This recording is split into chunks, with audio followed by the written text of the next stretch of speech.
Hello everyone, my name is Agent Paul of Mobile Task Force Delta 7, codename Bookkeepers, and welcome back to their SCP document review. And the SCP we'll be reviewing today is SCP-2088. Object Class, Safe. Special Containment Procedures. The entrance to SCP-2088 is currently owned by the Group of Interest, Marshall, Carter, and Dark. Containment procedures are currently dedicated to maintaining consistent observation and assessing the feasibility of an interplanetary mission to the facility. Foundation personnel working for United Kingdom-based front companies have business arrangements with Marshall, Carter, and Dark to regularly attend SCP-2088 events. When not possible for a Foundation-backed observer to attend, listening devices are to be placed in the bags of the attendants.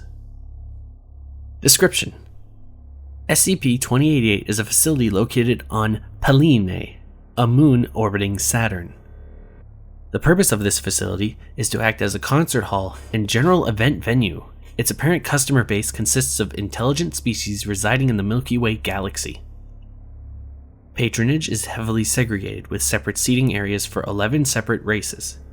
Each divided area contains its own seats, concessions, view of the stage, and atmosphere.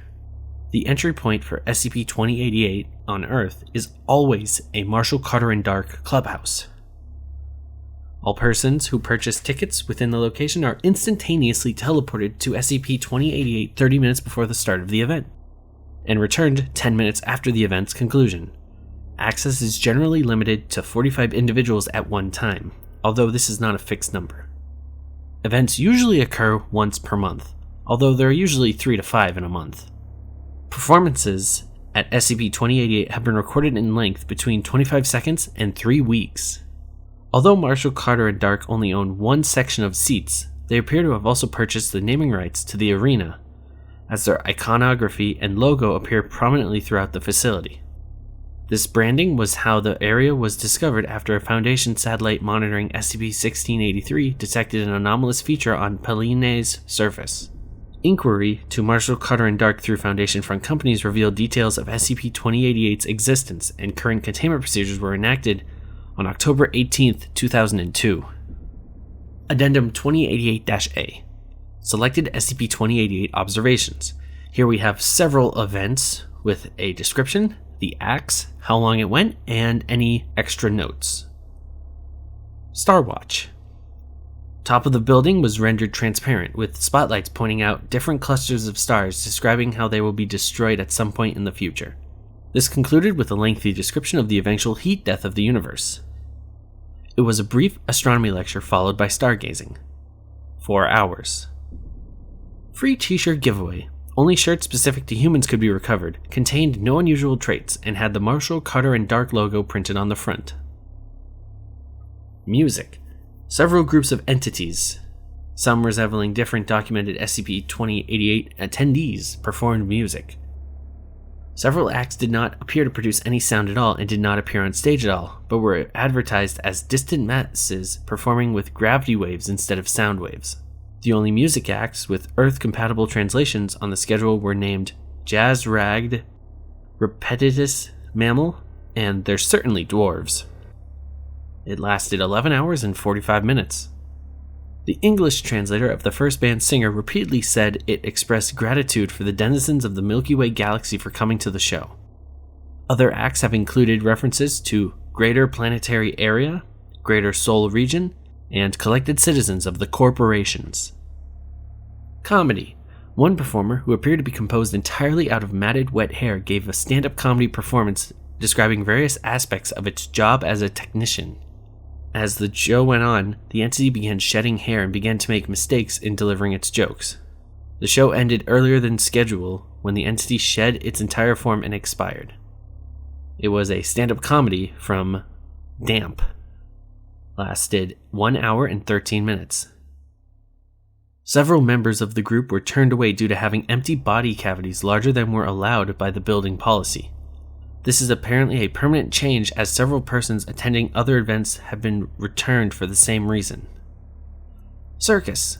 Consisted of a reproduction of the Barnum and Bailey Circus Act performed in the United States in the early 20th century. Contained no anomalous phenomenon, Although all performers in the show wore Marshall, Carter, and Dark logos on their costumes. In addition, all animals appeared to have the letters MC&D branded onto their backs. It was an animal show, acrobatics, and a clown-produced play. It lasted 5 hours and 30 minutes. All concessions being sold at the event consisted of typical carnival fare, such as turkey legs and caramel apples. Fight. A large, translucent creature appearing to be comprised of several hundred gelatinous cubes was placed in a cage containing a brown, trapezoid-shaped entity covered with pulsating spikes. The second entity also had a gold band wrapped around it.